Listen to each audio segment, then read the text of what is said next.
Welcome to our new class and our today's topic is atomic mass. आज का topic जो है वो एटॉमिक मास और उसी के साथ होगा हमारा रिलेटिव एटॉमिक मास जो कि 9th स्टैंडर्ड चैप्टर नंबर 3 का टॉपिक है। कुछ याद कीजिएगा, हमने 4th चैप्टर में पढ़ा था कि what is atomic mass, how can we find atomic mass. तो सिंपल सी बात थी कि वहां पर आपको क्या करना है, नंबर ऑफ प्रोटॉन और नंबर ऑफ न्यूट्रॉन को एडिशन करना है। When we add number of proton and number of neutron, जब आप एडिशन करेंगे जो भी आंसर मिलेगा उसी को हमने बोला था एटॉमिक मास। सपोज हम एग्जांपल लेते हैं सोडियम का, right. So atomic number of sodium is 11। हम सभी को पता है कि इसमें 11 प्रोटॉन है, 11 प्रोटॉन और 12 न्यूट्रॉन है। सो 11 प्लस 12 मीन्स आंसर होगा 23। सो यहाँ पर हमने लिखा था 23। सो ये 23 वो क्या, एटॉमिक मास। ये वाला Z एटॉमिक नंबर, ये उसका सिंबल, ये हमने पढ़ा था। वैसे ही हमने लॉज ऑफ केमिकल कॉम्बिनेशन में सेकेंड लॉ पढ़ा था, याद कीजिएगा। वो लॉ था law of constant proportion, right, given by Joseph Proust. उसी का एक एग्जांपल मैंने यहाँ पे लिया हुआ है, वो है carbon monoxide. Now how can we find mass ratio of carbon and oxygen in carbon monoxide? So we have to write just only mass of carbon. So the mass of carbon is 12, mass of oxygen is 16. हम सभी को पता है, right. Okay, अब ये जो simplify होना चाहिए, सिंपलेस्ट मास रेशियो होना चाहिए, सो इसे आपको सिंप्लीफाई करना होगा। Yes, can we simplify this ratio? Definitely yes. So 4 से कट होगा, 4 3 जा और 4 4 जा। सो ये जो फाइनलिस्ट जो सिंपलेस्ट रेशियो हुआ वो हुआ 3:4। अभी ध्यान से यहाँ पर ध्यान देना, देखो 3:4 का मीनिंग क्या है। इसे हम ऐसे बोलेंगे कि when 3 gram of carbon react with 4 gram of oxygen, again I am repeating, हम क्या बोलेंगे कि when 3 gram of carbon react with 4 gram of oxygen to form carbon monoxide. ये मेथड हुई। आपने रेशियो तो फाइंड कर लिया, लेकिन पता तो होना चाहिए ना कि आपने क्या फाइंड किया है। इसका मीनिंग ये होगा कि 3 ग्राम कार्बन और 4 ग्राम ऑक्सीजन, मिनिमम इतना चाहिए अगर आपको कार्बन मोनोऑक्साइड फॉर्म करना है। अभी आपके टेक्स्ट बुक में एक इसे लिखा है कि अदर वर्ड में इसे क्या बोल सकते हैं, वो इंटरप्रिटेशन में यहाँ पे कर रहा हूं। वहां पे लिखा हुआ है 4/3 of its mass of oxygen. उसका मीनिंग यहाँ पर देखो बच्चों, गलती नहीं करनी है। इट्स मास का मीनिंग है मास ऑफ कार्बन। चलो हम कैलकुलेशन करते हैं। 4/3 of its mass of oxygen का मीनिंग क्या होता है कि ये जो 4/3 मास ऑफ कार्बन, और मास ऑफ कार्बन कितना है 12। सो मैं यहाँ पे वैल्यू पुट करूंगा 12, राइट। वो कितना होना चाहिए, ऑक्सीजन के मास के जितना होना चाहिए। सो हम सभी को पता है कि ऑक्सीजन का मास कितना है, 16 है। सो उसकी कंपैरिजन यहाँ पे की गई है। चलो सिंप्लीफाई करते हैं, 3 4 जा 12, 4 4 जा 16। देखो यहाँ पे ऑक्सीजन की कंपैरिजन के साथ आप कार्बन के मास को ऐसे रिप्रेजेंट कर सकते हैं। तो ये डिफरेंट मेथड से लिखा गया है दोनों सेम, जो दोनों चीज है वो सेम ही है, right. So 4/3 of its mass means यहाँ पे जो बात हो रही है वो मास कार्बन की है, राइट। ये सिंपल सी बात हुई। अभी देखो हमारा जो नेक्स्ट टॉपिक है वो है रिलेटिव एटॉमिक मास। अभी रिलेटिव एटॉमिक मास से पहले मैं आपको कुछ बताना चाहूंगा, वो है रिलेटिव मास। अब रिलेटिव मास क्या है वो टॉपिक हमको समझना पड़ेगा। सपोज हम बाजार में जाते हैं और बाजार में जाके हम चलो अब बाजार में जाके हमें टमाटर खरीदने हैं, तो हम वहां पे जाएंगे और क्या करेगा, जो टमाटर बेचने वाला है वो क्या करेगा, उसके पास जो तराजू होगा, राइट, वेज मेजरिंग जो भी होगा, वो एक और क्या करेगा, सोचिए, एक और क्या करेगा, कोई स्टैंडर्ड वेट रखेगा, राइट। वहां पे स्टैंडर्ड वेट रखेगा। और एक और, अगर आपने बोला कि टमाटर चाहिए तो चलो फर्स्ट और वो टोमेटो रखेगा इस साइड, लेफ्ट वाले साइड में, राइट। अभी जो स्टैंडर्ड वेट है 1 किलोग्राम का है, चलो स्टैंडर्ड वेट जो है 1 किलोग्राम का है। सो यहां पर टमाटर रखेगा, कब पता चलेगा कि 1 किलोग्राम के टोमेटो हो चुके हैं, तो कि वो जो होगा वो इक्विलिब्रियम में होगा, राइट। दोनों साइड के जो तराजू है वो इक्विलिब्रियम में जब होगा तो पता चलेगा कि वो 1 किलोग्राम टोमेटो हो चुके हैं। ओके, चलो चेंज किया, हमने सेकंड मांगे पोटैटोज। राइट। सो वो क्या करेगा, 1 किलोग्राम पोटेटोज चाहिए तो टमाटर निकल लेगा और उसी तराजू में क्या रखेगा, पोटेटोज रखेगा। राइट। वो कब 1 किलोग्राम होगा, जब बैलेंस हो जाएगा तो उसे बोलेंगे 1 किलोग्राम पोटेटोज। फाइन। अभी देखो, जो भी चीज आप यहाँ पे वेट कर रहे हैं वो किसी एक स्टैंडर्ड वेट की कंपैरिजन हो रही है। यहां पर तो उसने 1 किलोग्राम वाला, अगर आयरन ब्लॉक उसके पास होगा तो 1 किलोग्राम वाला जो वेट रखा वो स्टैंडर्ड था। इस वाले लेफ्ट राइट हैंड साइड वाले तराजू जो है उसमें उसने टोमेटोज पोटेटोज रखे। सो ये जो टोमेटोज पोटेटोज जो भी आपने जो वेट किया ना, उसे हम बोलेंगे रिलेटिव मास। क्या बोलेंगे, रिलेटिव मास। क्यों रिलेटिव, क्योंकि 1 किलोग्राम का जो स्टैंडर्ड वेट था ना उसके साथ उसकी कंपैरिजन हुई है। सो इसीलिए इसी जो ये जो मास है ना उसे बोलते हैं रिलेटिव मास। अभी सपोज मेरा मास है वो 55-56 किलोग्राम है। राइट। चलो मेरा वेट वो है। अभी मुझे मेजर करना है, मुझे तो पता है लेकिन मुझे मेजर करना है तो मैं क्या करूंगा कि सामने मुझे कोई स्टैंडर्ड वेट रखना पड़ेगा ना, वहां पे स्टैंडर्ड वेट रखूंगा तभी पता चलेगा कि मेरा वेट क्या है। सो हम सभी का वेट, हम जो भी चीज खरीदते हैं वो सभी रिलेटिव मास होगी। सो कंपैरिजन हुई किसी स्टैंडर्ड मास के साथ तो उसे बोलते हैं रिलेटिव मास।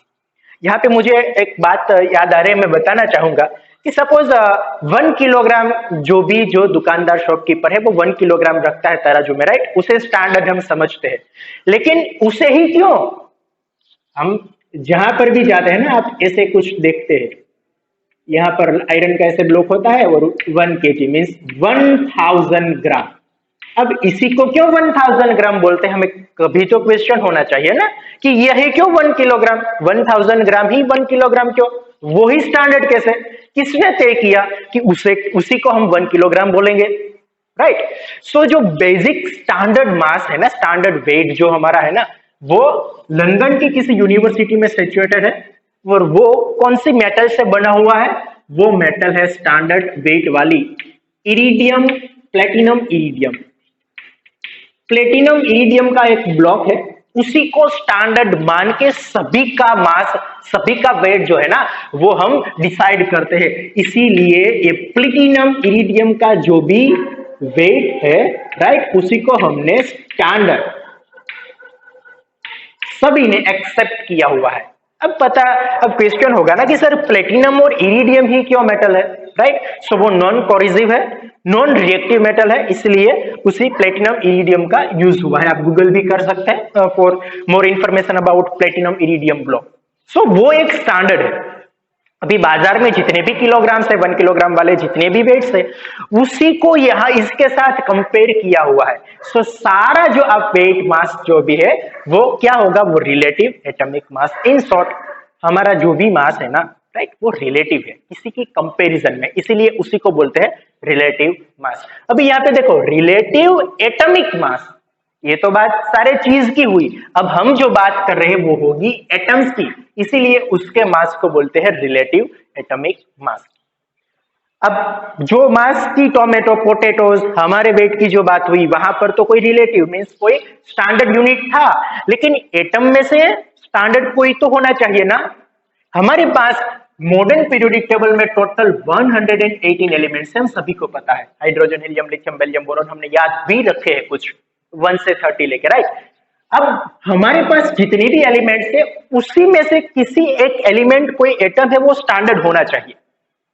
राइट। क्यों, ताकि उसके मास के साथ हम सारे एटम के मास को क्या कर सकते हैं, कंपेयर।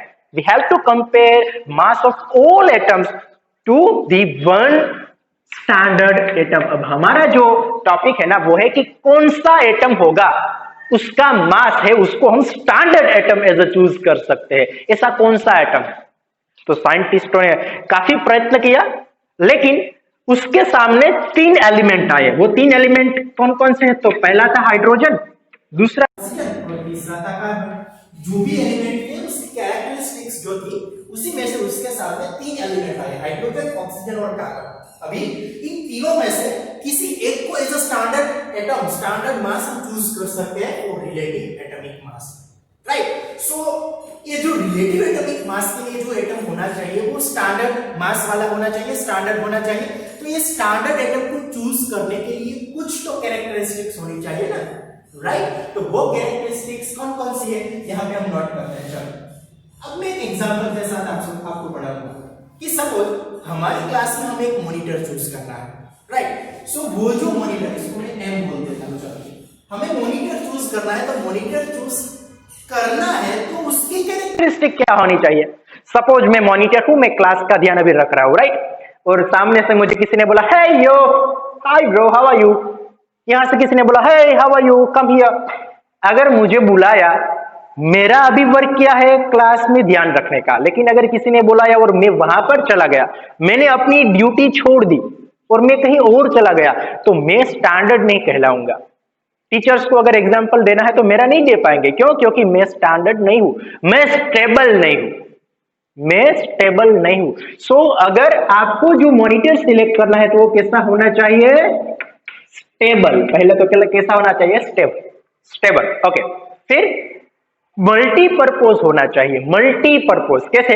कि अगर टीचर ने बोला कि ये काम कर दो, चलो आपको मास्टर है उसमें ये जो नोट करनी है, लिखनी है, जब तक टीचर नहीं आते तब तक क्लास का प्रॉब्लम सारे सॉल्व करने हैं। अगर ऐसा मल्टीपर्पज होगा, राइट, सो मल्टीपर्पज अगर आपका मॉनिटर क्लास का होगा, राइट, सो वो स्टैंडर्ड कहला सकता है।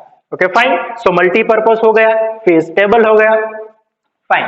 अब जब वो क्लास में होगा ना, तो उसका 100% क्लास में ही होना चाहिए। 50% आउटसाइड होगा और 50% इनसाइड तो नहीं चलेगा। जब तक वो क्लास में है, उसकी ड्यूटी एज अ मॉनिटर है, तो वो 100% अपने क्लास को ही देता होगा, राइट। सो ऐसा अगर कोई होगा तो उसका मीनिंग हुआ अबंडेंस, कि उसका 100% है वो कहां पर है, तो के क्लास में। अगर ऐसी कैरेक्टरिस्टिक है तो उस टाइप के मॉनिटर को हम स्टैंडर्ड कहला सकते हैं, राइट। सो ऐसे ही बात एटम में भी है। आपको ऐसा एटम चूज करना है जिसमें ये सारी क्वालिटी हो, तो राइट। तो फर्स्ट क्वालिटी क्या होनी चाहिए? First quality have more isotope. हमने 4th चैप्टर में पढ़ा था आइसोटॉप क्या है। Same element have a different atomic mass, उसी को हमने बोला था isotope, right. So hydrogen, oxygen और कार्बन में से जिसके आइसोटॉप ज्यादा है ना, वैसा एलिमेंट चूज करना है। तो हाइड्रोजन के भी आइसोटॉप है 3, प्रोटियम, ड्यूटेरियम, ट्रिटियम, हमें सभी को पता है। ऑक्सीजन के भी आइसोटॉप है, कार्बन के भी आइसोटॉप है, तो ये तो कुछ बात हुई नहीं, तीनों के आइसोटॉप्स है। Okay, second point, higher abundance. उसका एबंडेंस है ना वो एटमॉस्फेयर में हायर होना चाहिए। तो ऑक्सीजन का भी है, कार्बन का भी है। स्टेबिलिटी, अभी यहां पर देखो, स्टेबिलिटी, फोर्थ है स्टेबिलिटी की स्टेबिलिटी मैक्सिमम होनी चाहिए। स्टेबिलिटी यहां पे मैं एरो अपर साइड कर रहा हूं, उसका मीनिंग मैक्सिमम होनी चाहिए, स्टेबिलिटी उसकी मैक्सिमम होनी चाहिए। और होल नंबर, ये होल नंबर क्या है कि जब किसी मास के साथ किसी दूसरे एटम के मास के साथ आप उसकी कंपैरिजन करेंगे ना, तब वो होल नंबर मिलना चाहिए आंसर। अगर होल नंबर नहीं मिलेगा, डेसिमल में आपको आंसर मिलेगा, तो कैलकुलेशन में तकलीफ होगी, राइट। सो वो प्रॉब्लम ना फेस होने चाहिए, इसीलिए आपका जो आंसर आपको मिल रहा है वो मैक्सिमम क्या होना चाहिए? Wall number. अब ये आपके सामने 3 एलिमेंट है, तो साइंटिस्ट ने सबसे पहले हाइड्रोजन को उठाया, लेकिन hydrogen as a standard atom choose नहीं हो पाया। क्यों? क्योंकि उसका दूसरे एटम के साथ कंपैरिजन जब करते हैं तो होल नंबर्स नहीं मिलते। उसका मास जो कंपैरिजन में होगा ना, रिलेटिव मास, वो होल नंबर नहीं मिलता। दूसरा कि उसकी स्टेबिलिटी भी नहीं है। हाइड्रोजन तो स्टेबल है ही नहीं ना, H plus H minus, hydrogen ion, hydride ion दोनों फॉर्म कर सकता है। अगर किसी कोई दूसरा एलिमेंट मिला ना तो वहां पर चला जाएगा, तो वो तो स्टेबल है नहीं, इसलिए हाइड्रोजन पे लगी चौकड़ी। सो हाइड्रोजन तो एज ए स्टैंडर्ड एटम नहीं चूज होगा। दूसरा आया ऑक्सीजन, राइट, तो उसके आइसोटॉप भी है, एबंडेंस भी हायर है, लेकिन यहां पे देखो होल नंबर, यस, अब हाइड्रोजन की बात हो रही है तो ये होल नंबर भी देता है मैक्सिमम एलिमेंट के साथ। जब उसकी कंपैरिजन हम मास की करते हैं ना, तो ऑक्सीजन भी होल नंबर्स देता है। तो उसका मीनिंग ये 3 पॉइंट तो कंप्लीट है, लेकिन चौथा ये जो स्टेबिलिटी वाला है ना, वो ऑक्सीजन में नहीं होगा, क्योंकि ऑक्सीजन स्टेबल नहीं है। अब क्वेश्चन होगा कि सर कैसे, ऑक्सीजन कैसे स्टेबल नहीं है? तो देखो कैसे नहीं है। ये ऑक्सीजन है ना, सपोज यहां से हाइड्रोजन आया, यहां से नाइट्रोजन आया, यहां से ऑक्सीजन के साथ सल्फर आया। जब ये तीनों एटम से वो हाइड्रोजन, नाइट्रोजन और सल्फर बात कर रहे हैं कि हाय ऑक्सीजन, हाय हाइड्रोजन, हाइड्रोजन ने बुलाया ऑक्सीजन को, हाय ऑक्सीजन, सो उसके साथ फॉर्म कर दिया H2। नाइट्रोजन आया, नाइट्रोजन बोला है oxygen, how are you my friend. NO2 NO3 कुछ ज्यादा ही लगाव था, उसने तो दो फॉर्म कर दिए कंपाउंड NO2 NO3। सल्फर ने बोला है ऑक्सीजन, तो सल्फर के साथ भी SO2 SO3। तो देखो वो कितना अनस्टेबल है। अगर सिंपल सी लैंग्वेज में बोले तो वो रखड़ू है, रखड़ू साला रखड़ू है। हाइड्रोजन के साथ भी भटकता है, नाइट्रोजन के साथ भी भटकता है, सल्फर के साथ भी भटकता है, ऐसे तो कई एलिमेंट के साथ भटकता है। सो ये स्टेबल नहीं है, और जो मॉनिटर स्टेबल नहीं होता उसे हम स्टैंडर्ड मॉनिटर नहीं बोल सकते ना। सो इसीलिए एटम में हम ऑक्सीजन को एज ए स्टैंडर्ड एटम मास के लिए चूज नहीं कर सकते। तो आपके पास बचा एक ऑप्शन और वो है कार्बन। सो फाइनली कार्बन को एज अ स्टैंडर्ड एटम कौन से किसके लिए, फॉर रिलेटिव एटॉमिक मास।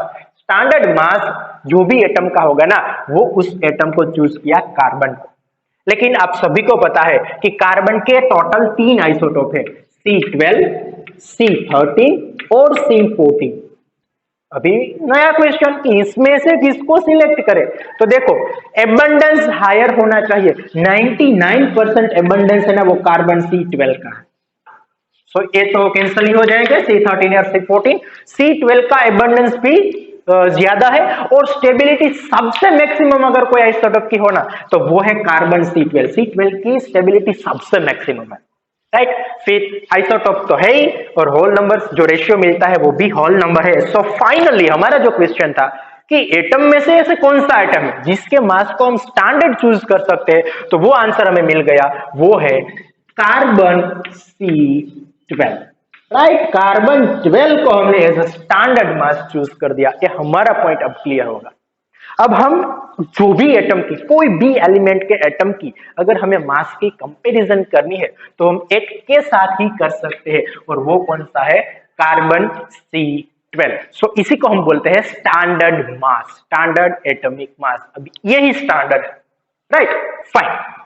चलो अभी हमारा नेक्स्ट पॉइंट कि आपने कार्बन C12 को स्टैंडर्ड मास चूज किया, ओके। ऑक्सीजन को चूज नहीं किया था, उसका रीजन आपको पता है, उसके होल नंबर्स तो मिल रहे हैं लेकिन वो स्टेबल नहीं था, राइट। इसीलिए हमने ऑक्सीजन चूज नहीं किया। ऐसा क्वेश्चन पूछा भी जा सकता है कि भाई scientist didn't choose oxygen as a standard atomic mass, तो उसके रीजन क्या है, क्योंकि वो स्टेबल नहीं था, रखड़ू था ना, मैक्सिमम कंपाउंड फॉर्म कर रहा है। अगर मैक्सिमम कंपाउंड फॉर्म कर रहा है तो oxygen as a standard mass हम चला सकते नहीं है।